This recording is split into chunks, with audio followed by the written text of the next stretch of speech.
disposição. E agora, dando sequência ao nosso painel, convidamos o professor e doutor Marcos Jorge Catalã.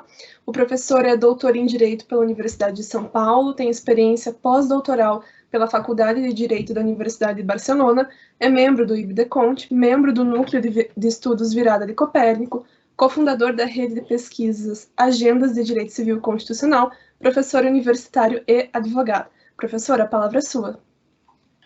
Muitíssimo obrigado.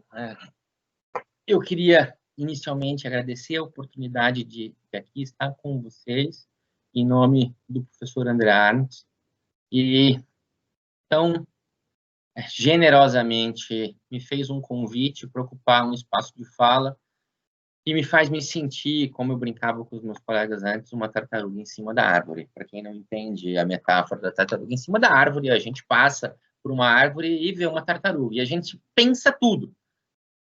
Muitas possibilidades que eu não consigo aqui antecipar.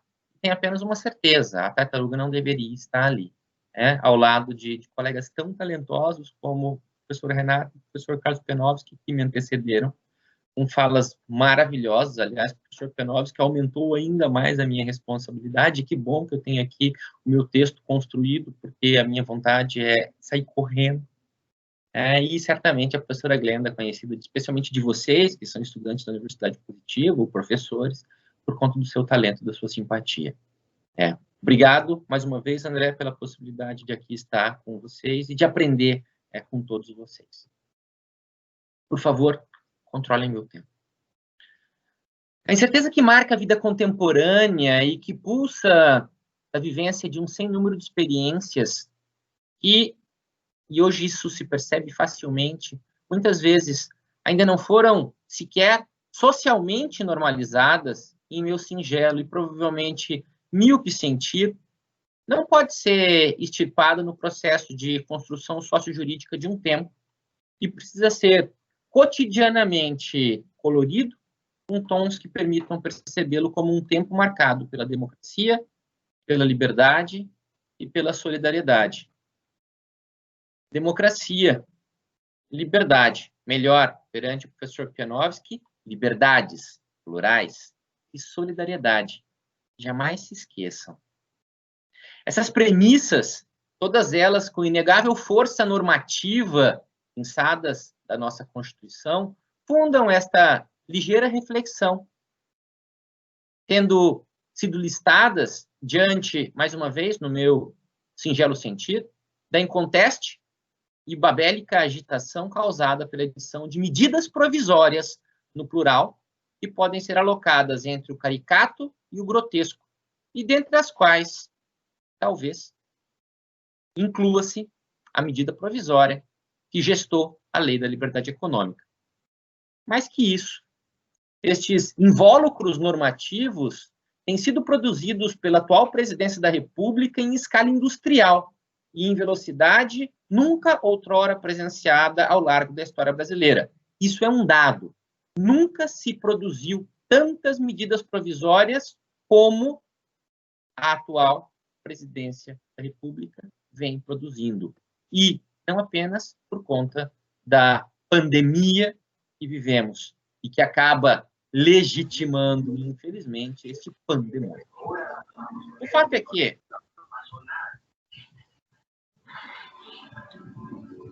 eu vou esperar o colega fechar o microfone.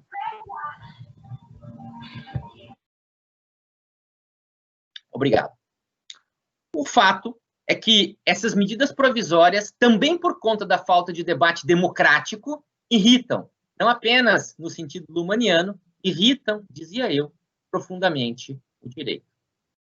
Bem, além de potenciais problemas dogmáticos e hermenêuticos decorrentes de aspectos como a falta de amadurecimento e debate público dos temas abordados por essas medidas provisórias são práticas manifestamente impregnadas de déficit democrático, tanto por conta de sua inconteste vocação à provisoriedade, como pelo viés autoritário que as informa, na medida em que, por ocasião de suas manifestações em concreto, acabam interferindo e, de algum modo, drasticamente, no funcionamento regular do Congresso Nacional, gerando boa quantidade de instabilidade.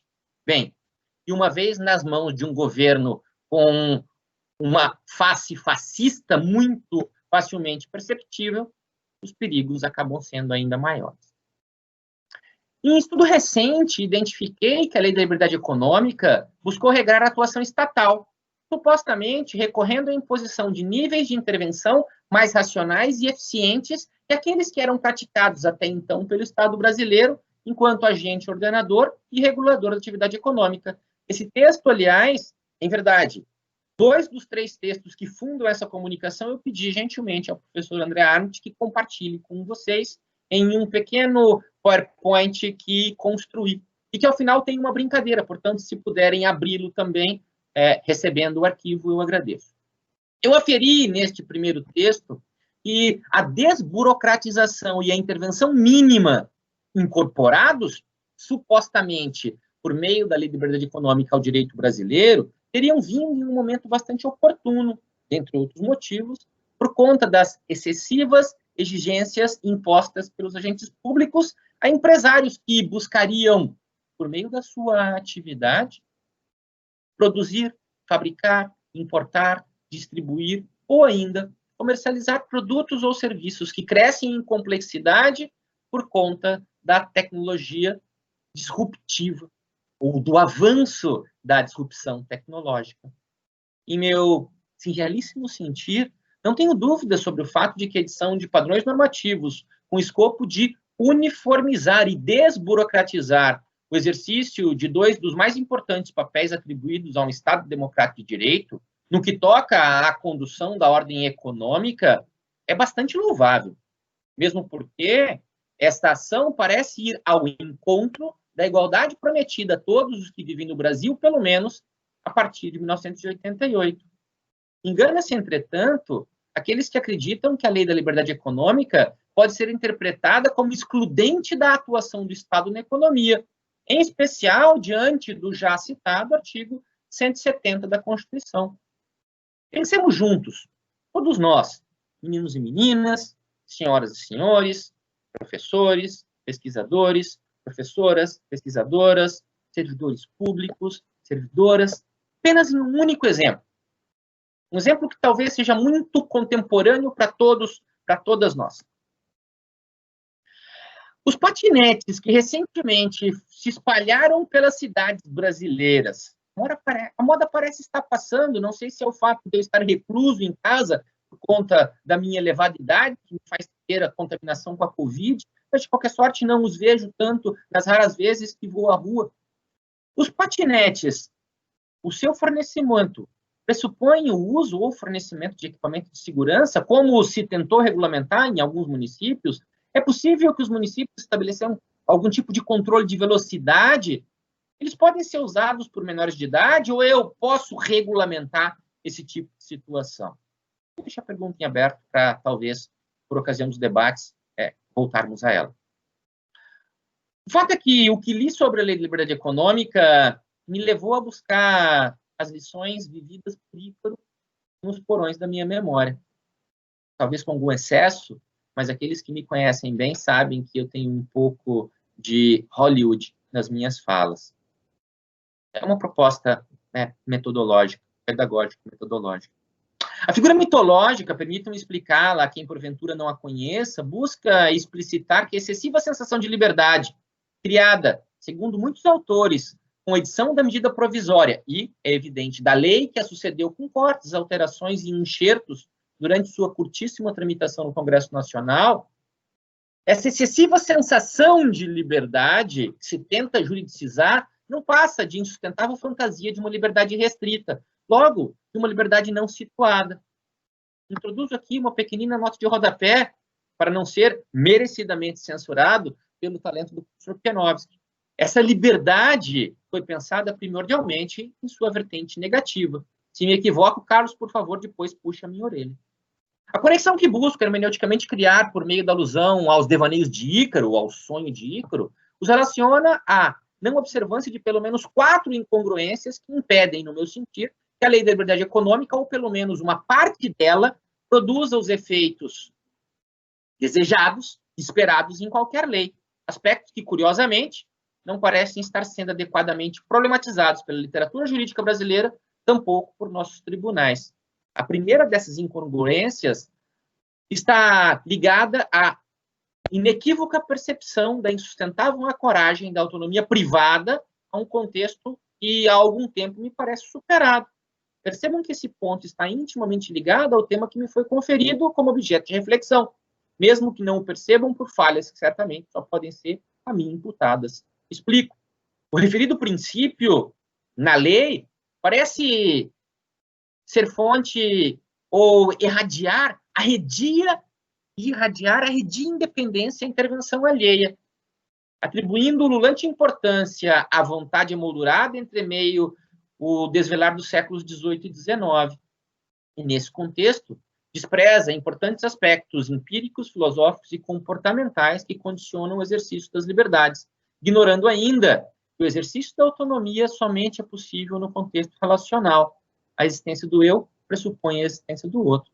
Como notam os iniciados, a moldura ao redor da ideia de autonomia na lei da liberdade econômica faz lembrar muito mais a vetusta autonomia da vontade e a odierna autonomia privada. Ademais, gostaria de salientar que o problema está ligado ao mapeamento de que o ideal de segurança jurídica segue a ser compreendido, diga-se equivocadamente compreendido, em perspectiva estática. Segundo problema que eu percebo, grande problema na LLE. Portanto, equivocadamente compreendido em perspectiva estática, posto que seria algo intimamente ligado à correta ou inadequada prática da subsunção, um fenômeno que parece derivar de leituras forjadas em algum instante temporal, delineado entre a criação da escola da exegese e a platônica secção moldada entre ser e dever ser. A segurança jurídica que se busca por meio dessa malfadada lei jamais será alcançada. Tivessem seus redatores lido, por exemplo, o professor Paulo Nalim ou o professor Pianovski, que divide esse painel comigo, nada disso que digo agora precisaria ser dito. Obviamente, tal aspecto também tem íntima relação com a leitura dos contratos.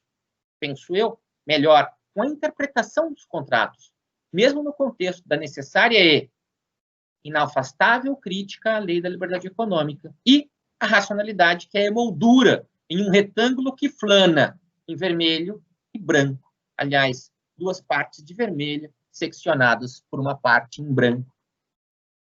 Buscando ser mais preciso para que não me acusem de fazer baixa retórica, ou pelo menos tentando blindar-me, fundo a minha crítica. A leitura crítica de críticas imprecisamente direcionadas ao papel dos princípios do Estado Democrático de Direito.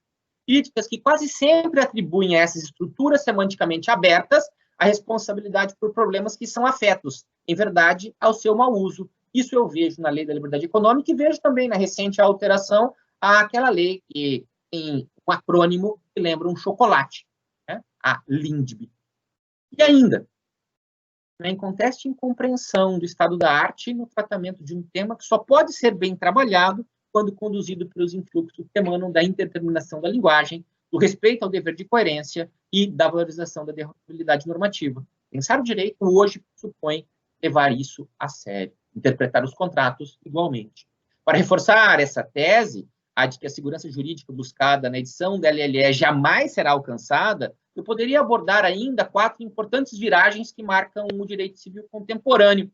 Por exemplo, a emergência de enunciados normativamente indeterminados, em detrimento da redução do direito a um sistema de regras, influxos que são incorporados aos direitos internos pelos direitos humanos, infelizmente tão desprezados pelo desgoverno atual, a releitura do princípio da igualdade, naquela travessia se convencionou chamar, aí em Curitiba, e eu percebia que somos só paranaenses nessa mesa, né? Eu, embora aqui no Rio Grande do Sul, sou filho de Paranavaí, pé vermelho legítimo, a caminhada, a travessia do sujeito à pessoa e ainda a necessária recalibragem das relações entre legislação e jurisdição. Mas, sobre esse tema, e com muito mais propriedade que eu, o professor André Arndt discorreu durante seu trabalho de doutoramento. E com isso, conclamo aqui todos os que presidem, todos os que participam deste painel, se ainda não o fizeram, que conheçam esta pérola, esse trabalho precioso, lendo atentamente cada um dos seus parágrafos.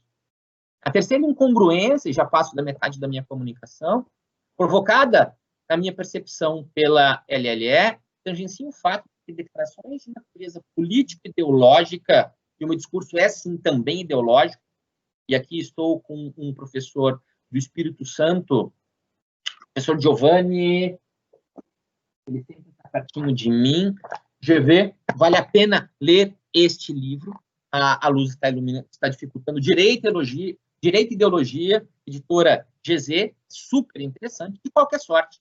Declarações de natureza político-ideológica contidas na LLE afastam-se da cultura jurídica constitucional brasileira por conta de seu viés explicitamente neoliberal. Esse ponto me parece, ouso divergir, provavelmente estou eu equivocado, é fruto da minha miopia, da construção que o professor Pianovski nos brindou anteriormente. Qualquer sorte, percebo que essas declarações transcendem os contornos delineadores do Estado Democrático de Direito, afetando a harmonia projetada pelo artigo que versa sobre os princípios gerais de atividade econômica na nossa Constituição e que, na minha percepção, humilde percepção, tão somente por isso deve ser rechaçado. Ainda que o nível dos discursos que buscam dar legitimidade à lei da liberdade econômica tenha buscado assegurar liberdades concretas em favor dos seus signatários, leia-se de agentes econômicos supostamente probos e hábeis, não se pode esquecer que, o exercício da livre iniciativa, me parece, não pode sacrificar direitos fundamentais historicamente conquistados, coexistência, devemos levar isso em consideração, a defesa do Estado mínimo no Brasil é insustentável enquanto vigia a nossa Constituição. Mesmo que o professor André Jeannot, infelizmente, há pouco nos deixou, tenha legado importantes pistas acerca do fato de que, a despeito das grandes declarações sobre a democracia e do necessário respeito aos direitos humanos, a pessoa deixou de ocupar o centro da regulação jurídica, tendo sido substituída pelo mercado, em um cenário nitidamente neoliberal. No Brasil, retomo a parte inicial dessa argumentação, solidariedade social e vidas dignas são direitos que me parecem ter sido prometidos a todos. Nesse contexto, quaisquer regras que, de alguma forma, dificultem ou impeçam o acesso ao compromisso social normativamente posto na Constituição, escrito com o sangue dos que caíram pela democracia, são, teoricamente, inconstitucionais. A Lei da Liberdade Econômica emerge, como tento mostrar, como notável exemplo de estratagema estratégico e intencionalmente dissimulado entre meio às sombras da normalidade. E em mais uma tentativa de afastar a percepção de que o direito deve servir à pessoa, não ao contrário. Como nos ensina o mais paranaense dos gaúchos, nascido em Rondinha, o nosso tão querido professor Fachin. E também há falhas nas premissas fenomênicas fundantes da alteração legislativa promovida pela LE. Falhas alocadas na perfídia e recorrente afirmação de que o agente econômico é ativo e probo, habituado ao mercado no qual atua. Isso a informa, como discurso pelo menos. A fantasiosa premissa pode ser facilmente refutada, pois não basta supor a liberdade e a igualdade das personagens econômicas, não basta supô-la em abstrato, sem que se verifique de forma minudente e inconcreta as circunstâncias fáticas às quais estavam circunscritas. Até porque a autodeterminação possui caráter fundante e legitimador do exercício da autonomia privada. Assim, mesmo o empresário, agente econômico e, antes disso, o ser humano, pode ser probo, não tenho dúvida, e em regra é, mas certamente não tem como ser abstratamente qualificado como uma personagem que conhece os mercados em que atua, característica, aliás, desmentida pela empiria. Para que entendam esta afirmação, há um dado muito relevante. Apenas uma a cada 10 sociedades empresárias sobrevivem à primeira década de existência. Uma em 10 estará aberta depois de 10 anos. Isso num contexto não pandêmico. Esse número tende a ser ainda mais trágico. No mais, o novo contexto normativo, além de redundante em muitos aspectos e displicente em outros, prende concessões ao subjetivismo decisório de inconsistência sob a perspectiva da economia, e aqui já avanço para falar muito rapidamente sobre o artigo 113 da Codificação Civil sobre o tema. Aliás, o professor André e eu alinhavamos um texto que deve ser publicado muito em breve, e que serve de lastro, por exemplo, para o título dessa comunicação, para essas derradeiras notas, e ainda me permite a provocação que faço para que tentem unir as partes que compõem o revogado artigo 131 do Código Comercial de 1850 com as partes que compõem o artigo 113 do Código Civil, com a redação que lhe foi dada pela Lei da Liberdade Econômica. Deixo isso como um exercício para o fim da noite ou para amanhã, unindo as frases que estão postas em 2 colunas em um dos slides do PowerPoint que lhes foi enviado. A Lei da Liberdade Econômica acrescentou ao artigo 113 2 parágrafos do artigo 113 do Código Civil. A nova redação, como facilmente irão perceber, guarda, na minha percepção, grandes paralelos com os vetustos parâmetros estruturantes do revogado artigo 131 do Código Comercial de 1850. O texto vigente também vai repensar a afirmação ainda hoje difundida que não há palavras inúteis na lei. Não há palavras inúteis na lei. Ou alguém aqui consegue explicar que sentido existe na redundante, pleonástica, supérflua e perigosa reverberação textual da boa-fé que estava presente no caput da redação original do artigo 113 do Código Civil, e agora foi acrescido ao inciso 3º, que diz que a interpretação dos contratos deve respeitar a boa-fé.